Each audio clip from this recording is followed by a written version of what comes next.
It's time for the moment you've been waiting for. It doesn't matter where you are, with Nickelodeon there you are. Better off by far, Nickelodeon.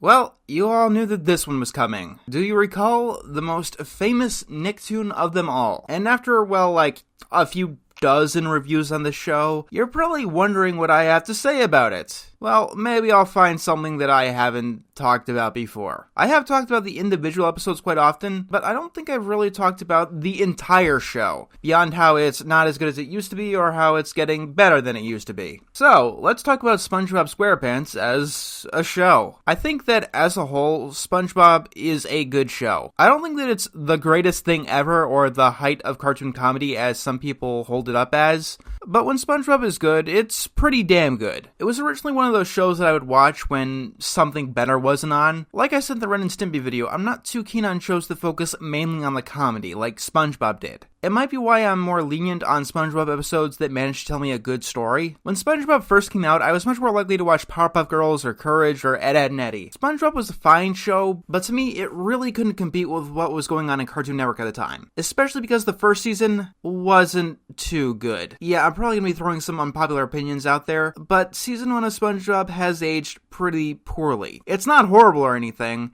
and there are definitely some really good episodes. It's just a little bit slow compared to the things they do now, or they would even do a couple of years in. Take an episode like Scaredy Pants. It's just so minor and low-key and boring. When you compare it to The Legends of Bikini Bottom, they just don't compare. The latter one takes far more risk, but more importantly, it has a lot more energy. And high energy isn't something that I see too often in season 1 of SpongeBob. Some episodes like Pizza Delivery or Opposite Day have that energy. He's Squidward, you're Squidward, I'm Squidward! Are there any other Squidwards I should know about? Meow. But they tend to be the exception rather than the rule in season 1. And as a result, I'd probably put season 1 under seasons 4 and 5. Well, yes, seasons 4 and especially season 5 do have bad episodes, and very bad episodes at that. They're at least more interesting than most of what season 1 has to offer. I'd rather talk about, say, A Flea in Her Dome rather than Nature Pants, because I can more easily remember what happened in the former episode than the latter. And I suppose we should get this out of the way right off the bat. SpongeBob has had a lot of bad episodes. Like,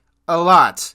It has also had a few bad seasons. Actually, I don't think that's why I've been talking about SpongeBob so much, as opposed to other shows that have had even more bad episodes or more bad seasons. Fairly OddParents has probably been worse for longer than SpongeBob, and it definitely has more bad episodes. I think the difference is that when SpongeBob gets things wrong, things can get very wrong. Some of the episodes of SpongeBob are some of the worst episodes that I've ever seen in a kid's cartoon. The Splinter is disgusting without any sort of humor or tact. The less said about One Course Meal, the better. I really wish I could stop talking about A Pail for Gary, but I can't, because the show staff liked it so much, they remade it as Pet Sitter Pat. There are so many episodes that exist just for torturing Squidward, like that alone is a joke. And we have not one, but 2 terrible TV movies. At least we gotten a good one in recent years. I don't want to be so negative in this review because my feelings towards SpongeBob as a whole are not negative. So let me say that when SpongeBob is on form, on point, it really is on point. After season 1, it did take off. Band Geeks, Chocolate with Nuts. If you care about comedy,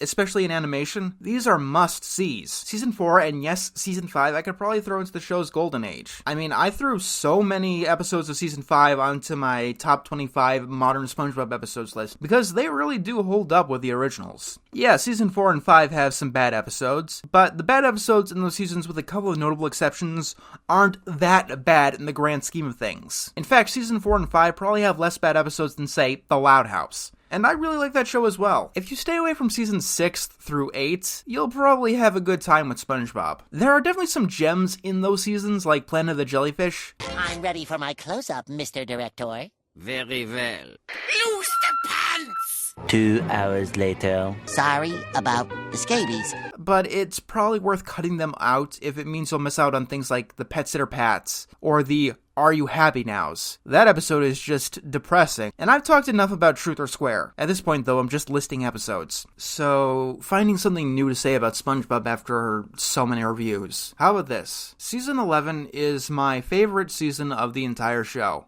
I think it's better than the pre-movie seasons. I could name so many awesome episodes from that season. Krabby Patty Creature Feature was the first time the show actually got a gross out episode right. I should have been disgusted in that episode, but no, they made this David Cronenberg kind of thing, and they made it work. It's a must-see for Halloween viewing. I've been getting tired of noir episodes, considering it's one of the most overdone parodies in animation, but I think Squid Noir really made it work. It's a bit of an overdone stylization choice, but they brought enough unique to it. And I'm just gonna say this, Doodle Dimension gets way too much hate. I wouldn't call it one of my favorite episodes, but I see so many people put it on some of their worst modern episodes lists, and I just don't get it. Chef Bob, My Leg, Legend of Bikini Bottom, and The Night Patty. It was hit after hit in season 11, and I believe that Karen's Virus is probably my favorite episode of the entire series, if just for the visuals alone. I haven't seen something like that since Homer Cubed. Sorry, Mimic Madness, but in a show like this, no one can be king for long. SpongeBob is still going on, and I have a feeling that it'll still pull out good episode after good episode. The show has had its ups and downs.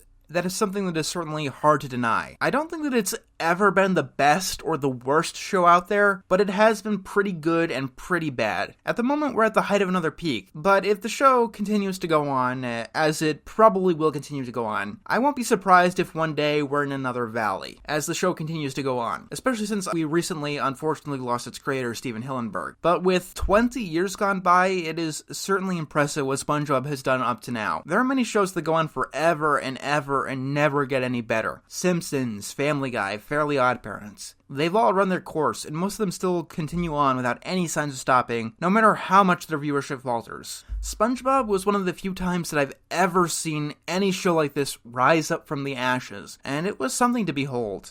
I suppose with all of my obsession with this show, there is one thing that I've never been able to figure out. Why this show? Why did this little yellow sponge get to be not just a cultural phenomenon, but the cultural phenomenon? It's definitely a good show, especially from near the beginning, but the greatest thing ever, responsible for so many memes, transcending a generation. I could never understand why this little guy managed to connect with such a huge audience. There were other shows that were more funny, had characters that were more endearing, but it seemed like absolutely none of them were more enduring. Even after all this time, SpongeBob still survives. People do attack the modern seasons, or they did, a lot, because they really cared about the character and the world that he lived in. And I mean, we're not talking about Avatar here, it's the denizens of Bikini Bottom, with a few good characters, but it wasn't like emotionally moving for the most part. I guess Steven Hillenburg managed to tap into some of that magic that I've never been able to see myself. I guess we should all be happy that he was able to throw a little bit of that magic into our lives, and may he still be tapping into that magic wherever he is now.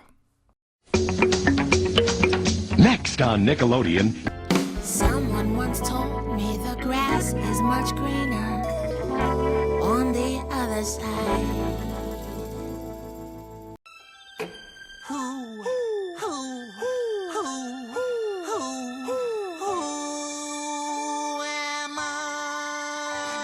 Who am I? I just can't remember. Who am I? I just can't recall. Who am I to sing this somber song? When you've got 6 heads, there's something wrong. Who am I? Please tell me. Who am I? Do you know me? Who am I? Who am I? Who am I? Who am I? Who am I? Hello? Hello? To whom am I speaking? I don't